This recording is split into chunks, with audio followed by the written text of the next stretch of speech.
Salut, c'est Woogies, j'espère que vous allez bien. On se retrouve aujourd'hui pour une vidéo que beaucoup m'ont demandé, une vidéo sur les ustensiles que j'utilise. C'est vrai que vous en voyez passer plein dans les vidéos, mais du coup on va s'attarder un petit peu sur tous ces ustensiles qui peuvent vous servir pour aller un peu plus loin dans vos recettes et devenir un cuisinier ou une cuisinière amateur encore plus balèze. Du coup, sortez vos blocs-notes, vos listes au Père Noël et pour vos anniversaires, c'est parti.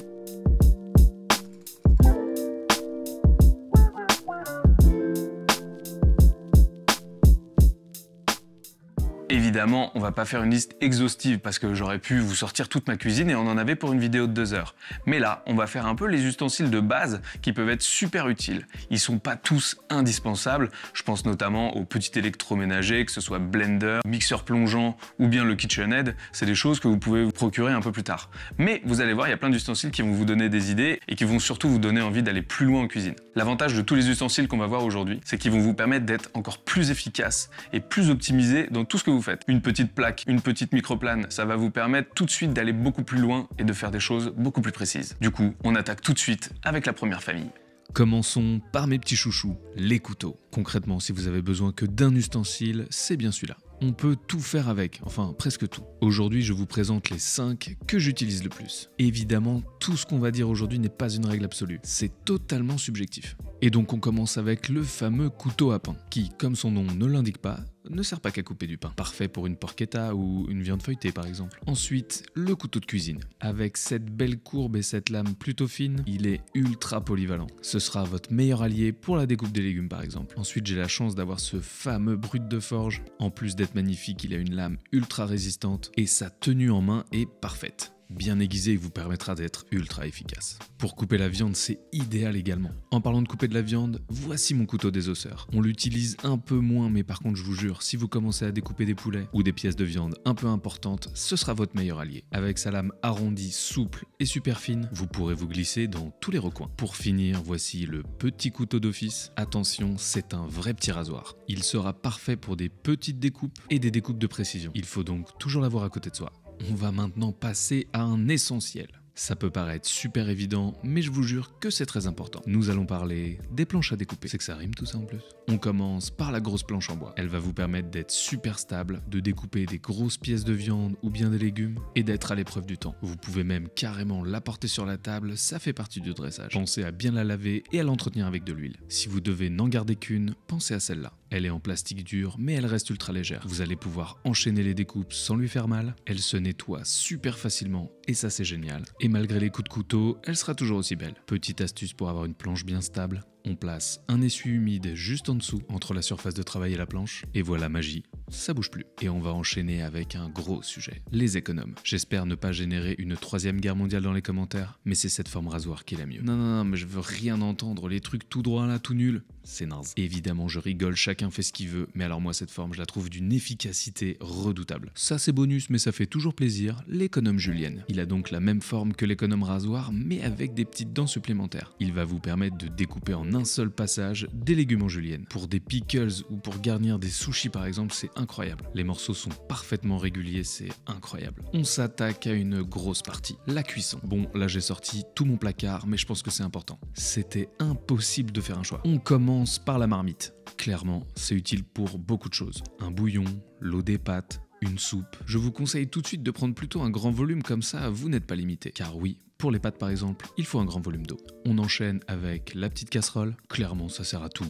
Bon là, clairement, vous pouvez l'utiliser pour absolument tout. Chauffer de la crème, faire une béchamel, faire un petit jus, maintenir un bouillon au chaud, bref, c'est incroyable. Je l'utilise très peu, mais c'est pratique, la poêle anti-adhésive. C'est super pratique pour faire cuire des œufs par exemple, du riz ou des pommes de terre, qui sont des produits qui ont tendance à accrocher. On passe à ma forme favorite, la poêle bombée. Comme elle est super haute, on va pouvoir faire plein de trucs avec. Pour mélanger des pâtes ou des risottos par exemple, c'est incroyable. Mais vous pouvez aussi mijoter tout un tas de trucs à l'intérieur. Ou même faire rôtir des légumes par exemple. Sa forme évasée est ultra pratique. Par exemple ici pour cette petite purée de céleri, on commence à rôtir et on mouille avec de la crème. Le tout dans la même poêle.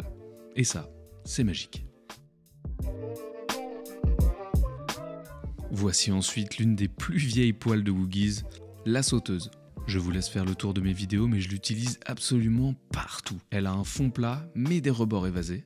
ce qui est absolument parfait pour avoir une belle cuisson homogène sur les ingrédients. Sur la viande par exemple, c'est génial, on peut monter en température pour faire accrocher les sucres, c'est nickel. Si vous commencez à cuire avec de l'inox, il va falloir un petit peu se déshabituer des poêles anti-adhésifs par exemple. Car si on cuit de la viande, oui ça va accrocher, mais c'est ce qu'on recherche. Après un peu d'entraînement, ça va bien se passer. Et pour finir les cuissons, la cocotte. C'est vieux comme le monde, enfin, au moins comme votre grand-mère, et ça permet de faire tout un tas de plats mijotés. Elle est super épaisse, donc ça va permettre une inertie géniale à la cuisson. Pour faire des plats en sauce, c'est incroyable par exemple. L'avantage de dingue, c'est qu'elle marche sur le feu, mais aussi dans le four. Elle est parfaite.